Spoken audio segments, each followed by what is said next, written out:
Programming পল্লীতে আপনাকে আবারও স্বাগতম। শুরু করে দিচ্ছি আজকের টিউটোরিয়াল। তো এই টিউটোরিয়ালে আমি আপনাদেরকে দেখাবো কীভাবে আমরা অবজেক্ট সার্ভার সলিউশন আমাদের নিজেদের পিসিতে অথবা অন প্রেম সার্ভারে আমরা ইনস্টল করতে পারি। তো আমি আপাতত দেখাচ্ছি উইন্ডোজে, আপনারা চাইলে সেটা আপনাদের যে কোনো ম্যাক, লিনাক্স অথবা কুবারনেটিস অথবা ডকারও চাইলে ইনস্টল করতে পারবেন। সো আপাতত আমি দেখাচ্ছি হচ্ছে আমরা কীভাবে উইন্ডোজে করতে পারবো। সো আমরা যদি উইন্ডোজে করতে পারি, সেম ওয়েতে আমরা চাইলে অন প্রেমিসেস সার্ভার যেগুলো আছে সেগুলোতে আমরা করতে পারবো। তো আমি দেখাচ্ছি আমরা কীভাবে আমরা উইন্ডোজের মধ্যে আমরা সেই মিনাইও ফাইল স্টোরেজ সার্ভার যেটা আছে বা ফাইল স্টোরেজ সলিউশন সার্ভার মিনাইও আমরা সেটা কীভাবে ইনস্টল করতে পারি। তো আমি ব্রাউজারে চলে আসি। সো এই হচ্ছে মিনাইও, তাদের অফিসিয়াল ওয়েবসাইট। সো এই ওদের অফিসিয়াল ওয়েবসাইট থেকে আপনি অ্যাপ্লিকেশন ডাউনলোড করে নেবেন। তো আমি প্রথমত চলে আসি ওপেন সোর্স ডক। সো এই ডকটা পড়লে আপনারা ইজিলি সব করতে পারবেন। জাস্ট রিডিং পড়বেন আর ইনস্ট্রাকশন ফলো করবেন, দ্যাটস ইট। তো এখানে বলা আছে কুবারনেটিসে কীভাবে করবেন, ডকারে কীভাবে করবেন, লিনাক্সে কীভাবে করবেন, ম্যাক ওএস, উইন্ডোজ। তো আমাদের ফোকাস যেহেতু উইন্ডোজ, আমরা এখানে উইন্ডোজে চলে আসলাম। তো এটা আগে বলিনি, এটা ওপেন সোর্স, অলরেডি আমি বলেছিলাম এটা যে ওপেন সোর্স একটা সিস্টেম। সো আপনারা চাইলে আমরা নিজেদের পিসিতে অথবা উইন্ডোজ সার্ভার অনপ্রেম পিসিতে, উইন্ডোজ অনপ্রেম সার্ভারে আমরা চাইলে এটা ইনস্টল করে আমরা এটাকে অবজেক্ট স্টোরেজ হিসেবে ইউজ করতে পারি। আমাদের যত ফাইল, ভিডিওস আমরা অ্যাপ্লিকেশন থেকে আপলোড করি, আমরা চাইলে এই সিস্টেম থেকে আপলোড করতে পারবো। সো প্রিভিয়াসলি আমরা যেটা করতাম, আমরা হয়তো অ্যাপ্লিকেশনের মধ্যে কোনো একটা ফোল্ডার পাতে অথবা অন্য কোনো একটা ফোল্ডার পাতে আমরা স্টোর করতাম। সো আসলে এখন এই জিনিসটা দরকার হবে না। আমরা খুব ইজিলি স্মার্টলি আমরা চাইলেই অবজেক্ট স্টোরেজ সার্ভার ইউজ করে আমরা সেই কাজগুলো করতে পারবো। তো চলেন আপাতত আমরা শুরু করি। তো ওর কী লাগবে এখানে বলা আছে। আমরা আগে প্রথমত যেটা করতে হবে, আমাদের এই ইএক্সি ফাইলটা ডাউনলোড করতে হবে, যদি উইন্ডোজের ক্ষেত্রে বলি। সো যেহেতু আমরা এখন উইন্ডোজে আছি, সো আমি জাস্ট এটাকে কপি করলাম, কপি করে জাস্ট ইনস্টল করে নেব, ডাউনলোড করে নেব, সরি। সো এটা অলরেডি ডাউনলোড হয়ে গেছে, যদিও আমার পিসিতে ডাউনলোড করা ছিল। সো আমি এটা একটু কপি করব, এটাকে কপি করলাম, কপি করে এটাকে আমরা স্টার্ট করব। সো স্টার্ট করার জন্য আমরা যেটা করতে হবে, আমি আমার পিসিতে চলে আসলাম সি ড্রাইভে। তো সি ড্রাইভে এসে আমি একটা ফোল্ডার ক্রিয়েট করব, ফোল্ডারের নাম দিলাম মিনআইও। এই ফোল্ডারটার মধ্যে জাস্ট সিম্পলি এটাকে পেস্ট করে দিব। এইটাকে একটু রিনেম করে দিব, যেহেতু আমার এখানে ফোল্ডার সফটওয়্যারটা 2বার ডাউনলোড হয়েছে, এটাকে রিনেম করে দিলাম মিনআইও। এখন এই হচ্ছে আমার পাথ। এই পাথটাকে আমি ভেরিয়েবল এনভায়রনমেন্ট ভেরিয়েবলে অ্যাড করে দিব। Edit the system environment variable, এখানে আসবো, এনভায়রনমেন্ট ভেরিয়েবলে যাব, দেন পাথ এডিট, এখানে আমি জাস্ট সিম্পলি নিউতে গিয়ে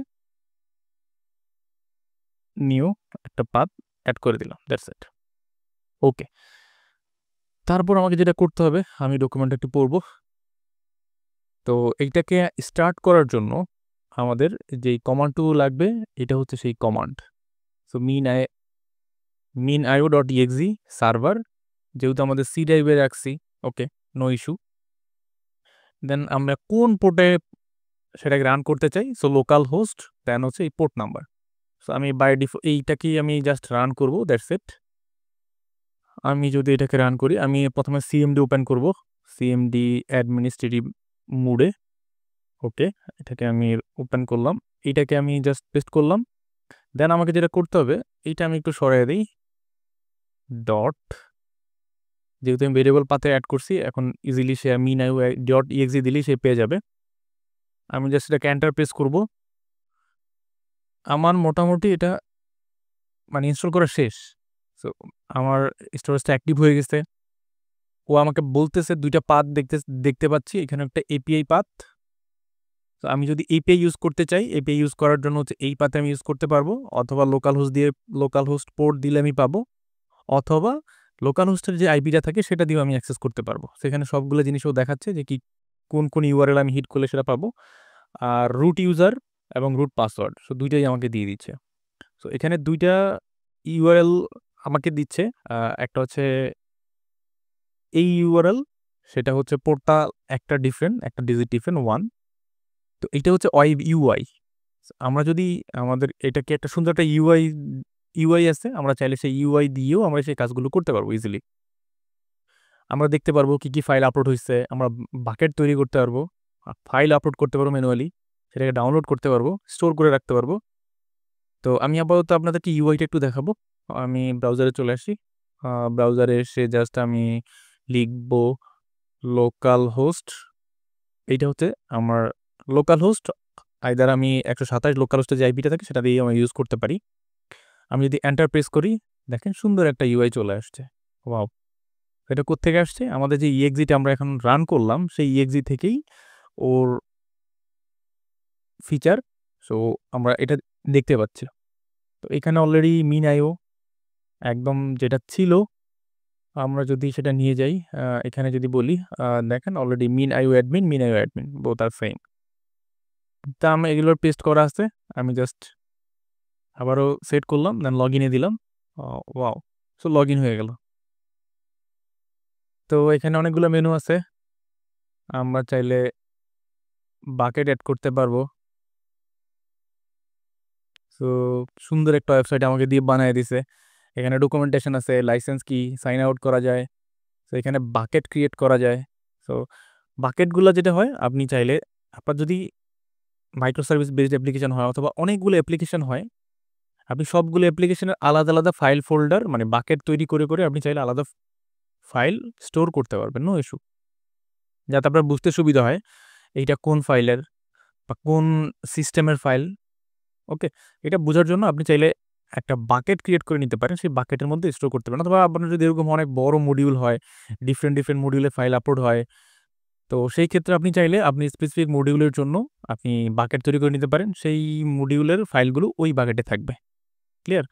তো এখানে যদি আমি একটা বাকেট দিই, সাপোজ ধরুন আমি এখানে টেস্ট একটা বাকেট দিলাম, একটা বাকেট ক্রিয়েট বাকেট দিলাম। সো এটা একটা ফোল্ডারের মতো একটা ফোল্ডার ক্রিয়েট করবে। আমি চাইলে এই বাকেটের মধ্যে আমার মন মতো ফাইল আপলোড করতে পারবো। সো আমি এখানে দেখি আপলোড অপশন আছে, আমি এখানে আপলোড দিব, আপলোড ফাইল, এখানে আপলোড ফোল্ডার আপলোড করে ফেলতে পারবেন। আমি ফাইল দিচ্ছি, আমি জাস্ট সিম্পলি আমি আমার একটা ইমেজই আমার থাম্বনেইল আপলোড করলাম। ওকে, আপলোড হয়ে গেল। সো আমি যদি এটাকে ক্লিক করি, আমি এখান থেকে প্রিভিউ করতে পারবো, ডাউনলোড করে নিতে পারবো প্রিভিউ। সো এটা হচ্ছে আমার যেই ফাইল সার্ভারটা, ফাইল স্টোরেজ সার্ভারটা আমি সেট আপ করলাম, সেখান থেকে আমি এই ফাইলটা দেখতে পাচ্ছি। তো এইটা যদি আমি আমার সি ড্রাইভে যাই, সি ড্রাইভে আসলে দেখবো আমি অনেকগুলো ফোল্ডার তৈরি হয়ে গেছে। আমি যে টেস্ট বলে একটা বাকেট ক্রিয়েট করলাম, সেই বাকেটটা ক্রিয়েট হয়ে গেছে। বাকেটের মধ্যে যে ফাইলটা আপলোড করলাম, সেই ফাইলের নাম দিয়ে একটা ফোল্ডার ক্রিয়েট করছে, এক্সেল মেটা। এইটাতে থাকে হচ্ছে মেটা ডাটা, এই ফাইলের নাম কি, ট্যাগগুলো থাকে, ডিটেলস থাকে। আর এখানে থাকে হচ্ছে আমার ফাইলটা পার্ট 1 অনলি, এটা হচ্ছে আমার অ্যাকচুয়াল ফাইল। সো এই ফাইলগুলো আসলে আপনি ওই আমাদের ইউআই ছাড়া অথবা তার এপিআই ছাড়া আপনি অ্যাক্সেস করতে পারবেন না।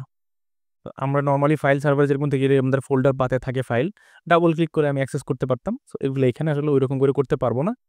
ওর যে মেকানিজম আছে সেই মেকানিজম ফলো করি আমাকে অ্যাক্সেস করতে হবে। ওকে, তো আমরা আসলে ফোল্ডার পাথ দেখলাম, ফাইল পাথ দেখলাম। ওয়াও, তো এটা ছিল বেসিক জিনিস, আমরা কীভাবে ইনস্টল করলাম, একটা নর্মালি ফাইল আপলোড করলাম সেটা দেখলাম। সো এই জিনিসটা আমরা আমাদের কোড থেকে দেখবো। আমরা চাইলে আমাদের যে অ্যাপ্লিকেশন আছে, একটা এপিআই অ্যাপ্লিকেশন ডেভেলপ করবো, সেই এপিআই অ্যাপ্লিকেশন থেকে আমরা আমাদের ফাইলগুলোকে আপলোড করব, ডাউনলোড করব। সো আমরা হোল প্রসেসটাই দেখব কীভাবে আমরা সেটা করতে পারি। তো সে পর্যন্ত ভালো থাকবেন, সাথেই থাকবেন। আল্লাহ হাফেজ।